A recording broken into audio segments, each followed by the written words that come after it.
Good morning, buenos dias. I'm zooming in from Tucson, Arizona, which it's about 9 a.m. here. I know it's a little bit later where a lot of people are. It's a pleasure to be with you here today. I will just jump right into it, I guess, because I'm going to be discussing my book, Storming the Wall. And let me show it to you, Storming the Wall. And this book came out in 2017, the Storming the Wall, Climate Change, Migration, and Homeland Security. That's the subtitle. So I'd like to start with a short story that kind of explains really the heart of the book and how I went about it journalistically. And I'm going to start with a story that happened in the Philippines in an island called Marinduque. And Marinduque was the place where my grandmother grew up. And as part of the research for this book, I went to Marinduque for the very first time. And when I was there, I met with a number of people, including an official who was doing an assessment of what was going to happen in Marinduque by 2050 in terms of the climate changing. And one of the things that he pointed out, among many things, was that there was a tremendous amount of sea level rise.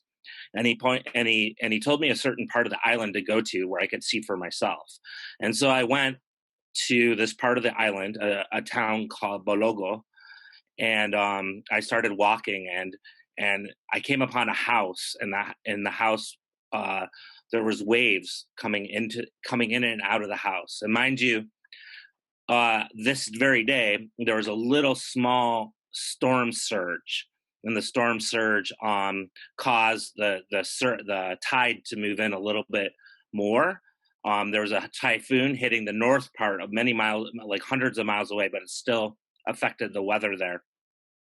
And I remember standing in front of the house because it was the first time I'd ever seen a house really actively being destroyed by sea level rise. So the waves are coming in and out. And soon thereafter, I talked to a fisherman who was from the town of Balogo.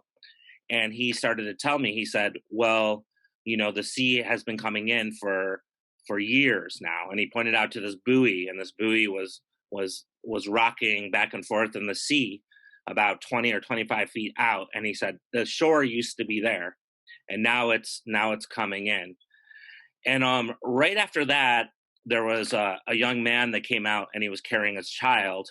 And I'll never forget this moment, because the child had dark hair, and his hair was flowing kind of with the wind. And I started to really meditate on that child, because the fisherman who I talked to said, well, we had already have to move back our community just a little bit because of sea level rise. And I began to think, what would life be for that child? That child, when that child's 20, when that child's 30, when that child's 40 or 50, would they be able to live in the same community as it is now? Or would they have to keep backing up the community because the sea was coming in? Or would the seawater inundate their irrigation systems for their rice fields and then ruin them? Or would they have to leave Bologo and go to Boac, which was the capital of the province of Marinduque? Or would they have to go to Manila? Or would they have to go elsewhere? Would they have to cross one of the many, many, many borders that exist for people leaving their home countries? And so with that story, right after I saw that young man with a child, I stepped aside and started to write. And really, the writing, a little unbeknownst to me at the time, became the opening scene of Storming the Wall. And really, Storming the Wall is a book where I went not only to the Philippines, I went to many other places, including Central America, including the U.S.-Mexico borderlands where I live, to Paris for the 2015 Climate Summit. And in each of those places, I tried to connect the dots between climate change, displacement of people, and a world of more and more borders. And I tried in each place, just like in Marinduque, I tried to talk to as many people as possible, from the people most affected to officials that are working on assessments, from border guards to people who are displaced, to try to do journalistically come up with a reportage sort of story about these dynamics that are coming together, converging together to be one of the biggest challenges in the 21st century. And so that was, and in each place I also looked for stories, the most compelling stories I could find that would then illustrate these dynamics. So another place I went to was, of course, as I mentioned, Central America. And one of the places I went to was a place called Tenosique. Tenosique is about 20 minutes or 20 miles from the border between Mexico and Guatemala. And in Tenosique, one of the many things I did, I went to the train yards where the train, the bestia, the beast, where people often got on the train to go north through Mexico, often with ideas of going to the United States. And I was there, and this was June of 2015, and there were 3 people from Honduras, and I started talking to them in the train yard, and we started chatting, and they said they were on their way to the United States. They said they tried to get on the train the night before, but it was moving too fast, and that the reason why they were leaving Honduras was that because there was no rain. And they were all small farmers from this area, from an area near Copan in Honduras, and no rain, no harvest, no food, and there was a crisis. And so I, because of that meeting with these 3 small farmers, I looked into their territory, where they were coming from, and indeed found that at that particular time there was a gigantic drought. They were in an area known as the Dry Corridor of Central America, and the dry corridor that extends from Guatemala to Honduras, through El Salvador and the Nicaragua, even further, even including southern Mexico. And this area has been seeing really erratic weather patterns.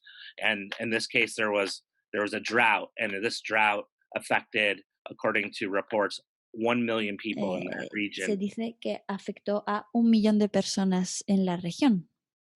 So I'm hearing some other voices, by the way. Okay. And so after the so there's 1 million people that were affected in the region, 400,000 people from that region of Honduras, and then a mayor from a town near where their town was said it was a calamity, used the word calamity. And then I talked to climate scientists who are doing modeling in that region. And one of the climate scientists told me Central America was indeed ground zero for climate change in the Americas. If there was places like being really affected by drought, but it's also an isthmus. And so on either side, there's oceans, and gigantic hurricanes were spinning off and hitting the coast. So it was a matter of either too dry or too wet. And those sorts of scenarios were happening in Central America. And so I wonder, in retrospect, in that moment in June of 2015, when I was in Tenosique, I wonder how many people were actually on the move due to those reasons, due to that drought of that summer.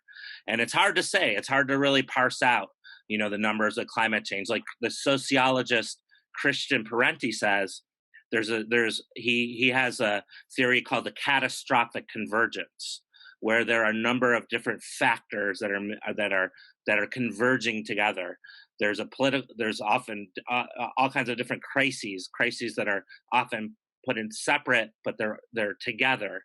A political, like Central America fit this well, a political crisis of some sort, an economic crisis where people are struggling to make ends meet, and then a social crisis, and then now what is happening is an ecological crisis, according to the idea of the catastrophic convergence. So all these things are converging together and creating what is a crisis of displacement. And but for our limited time right now, just to focus on, try to like parse the numbers for climate change. There are different organizations that are looking at numbers, like the Internal Displacement Monitoring Center. They have between 2008 and 2015 an average of 22.5 million people are being displaced every year. And that is more than people being displaced due to conflict or war. And so the projections into the future are also really dramatic. The projections are wide ranging. They range from about 100 million to 1 billion people across a wide spectrum. And so it's so for 2050, the number of people that are displaced, it's widely debated. But for people that are doing empirical research on connecting climate change with displacement, one person I interviewed said, if things stay the same, then we're going to look at something that's staggering and something that we have never seen before in human history. And so all this really played into the journalism that I was looking at.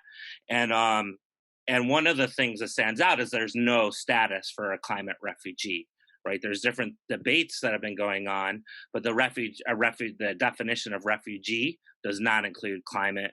There's no sort of climate status being discussed in my own country.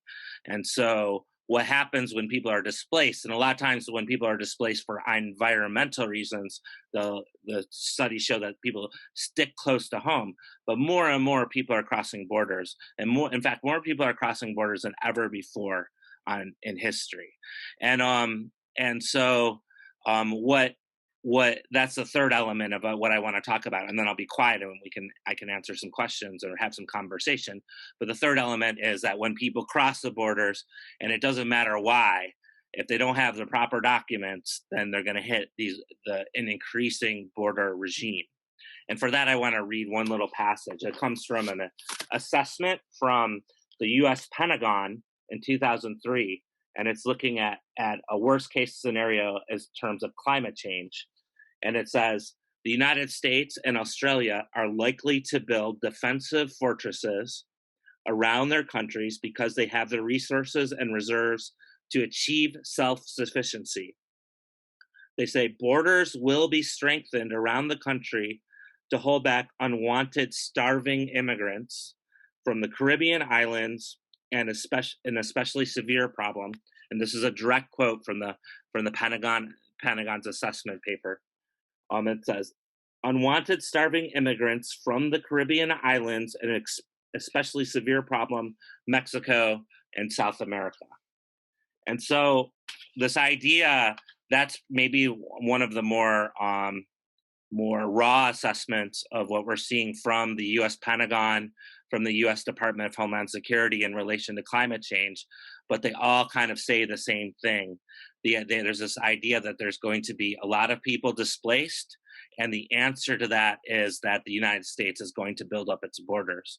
And you can look over the last 25 years just in the United States and see that we're seeing its borders, and it's built up for many different reasons, but climate change is definitely factoring in.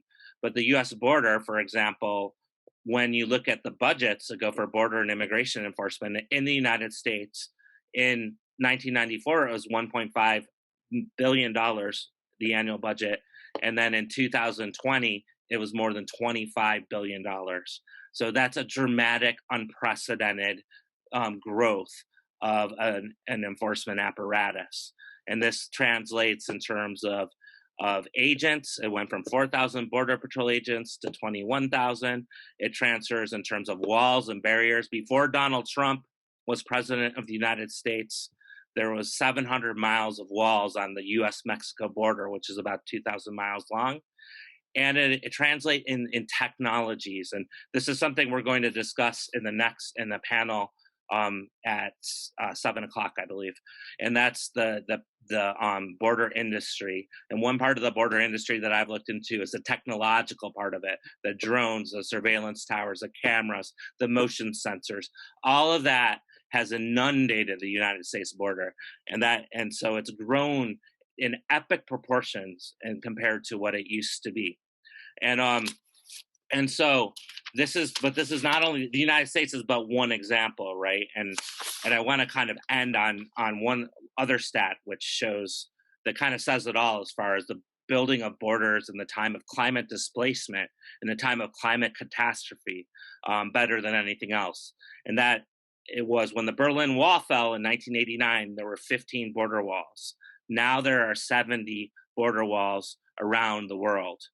2/3 of those were constructed post 9/11. So we're that's the tension, and that's, I think, the journalistic tension that I was going into. Of course, I also look for alternatives and things like that in Storming the Wall and elsewhere.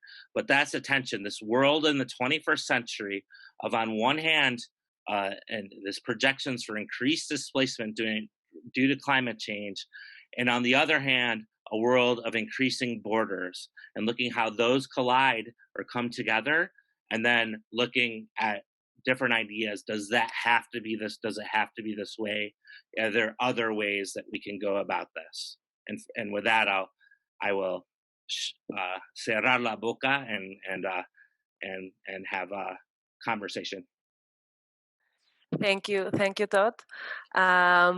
I do have a question in the meantime, while the rest of the audience send their questions. We are 2 weeks away from the elections in the US.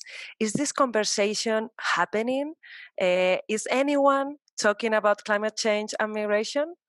No. Any candidate? No, right? I mean, not the candidates. The candidates that couldn't be as far away from their radar. There's absolutely no discussion. Maybe slightly on Joe Biden, the Democratic presidential candidate's radar, but no.